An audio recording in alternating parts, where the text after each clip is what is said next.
Climate అయితే చాలా సూపర్గా ఉంది. ఈ శంకులం డ్యామ్లో ప్రత్యేకత ఏంటంటే కన్నా స్పీడ్ బోట్కి వచ్చేసి 1000 రూపీస్ అంట పర్ పర్సన్.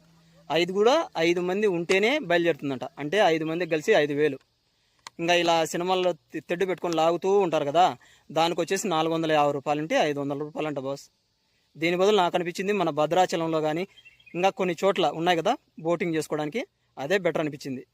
మెయిన్ రీజన్ ఏంటంటే కన్నా మరీ సరౌండ్స్లలో నాకు చూడదగినటువంటి ప్లేసెస్ ఏమనిపించలే. కాకపోతే ఏంటంటే కన్నా నాకు నచ్చినటువంటి ప్లేస్ వచ్చేసి ఇదే. పూర్తిగా ఎటు చూసినా కూడా మంచు, అదేవిధంగా చల్లని గాలి. సరే, ఇంకా ఇక్కడ నుంచి వచ్చేసి మనం ఎలిఫెంట్ పాయింట్ దగ్గర వెళ్దాం. అక్కడ వచ్చేసి సఫారీ చేస్తూ ఉంటారు. పర్ పర్సన్కి వచ్చేసి 700 తీసుకుంటారంట.